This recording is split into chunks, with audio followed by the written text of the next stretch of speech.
आजपासून 6 कोटी वर्षांपूर्वी, नाही म्हणजे खरंच 6 कोटी वर्षांपूर्वी, तसे पुरावेत तर 6 कोटी वर्षांपूर्वी पृथ्वीवर एक प्राणी राहायचा, मोएरिथेरियम नावाचा.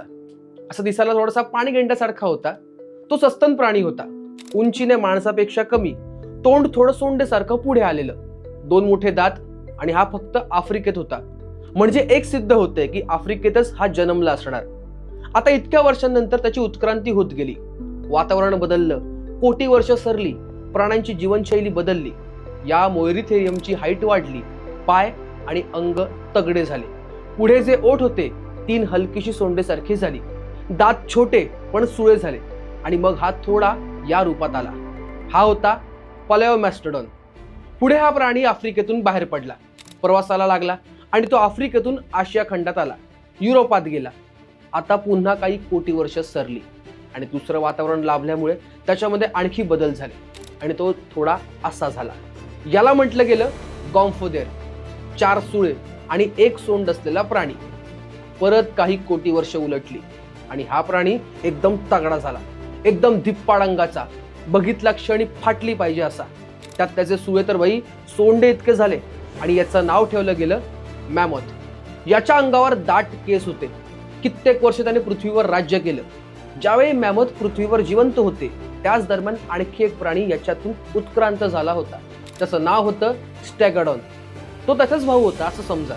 3.5-4 मीटर उंची, राखाडी रंगाचा, मोठे कान, एक सुंदर सोंड, 2 सुळे.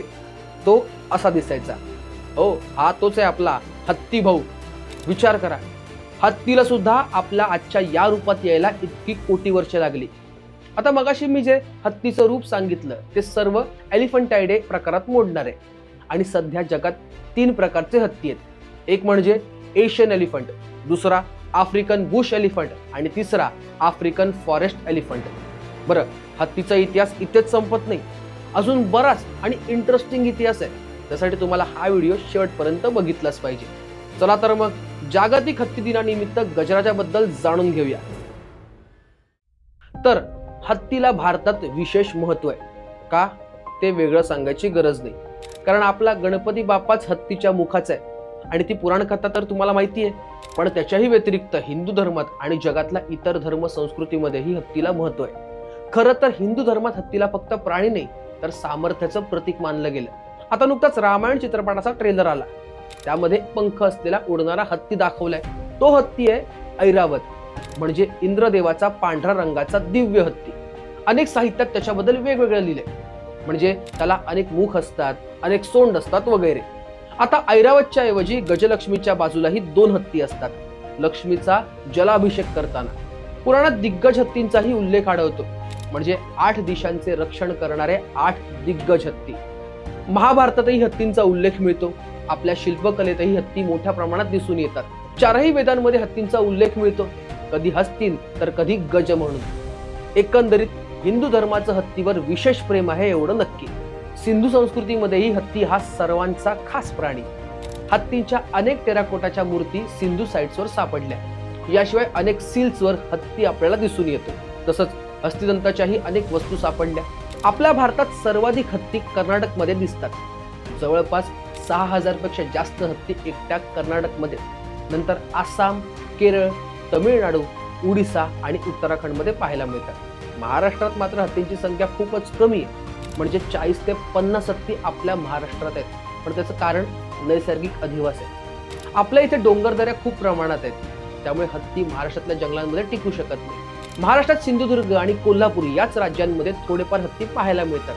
पण प्राचीन काळी सह्याद्रीच्या उत्तर भागात हत्ती जास्त असू शकतात असा अंदाज आपण बांधू शकतो, कारण कोकणातील कातळ शिल्पांमध्ये अनेक हत्ती कोरलेले आहेत. आता इतकी वर्ष भारतात हत्ती आहे. हत्तीचं इतकं महत्व आहे तरी आपण त्याचा मान ठेवला नाही, हे दुर्दैवाने म्हणावं लागतं.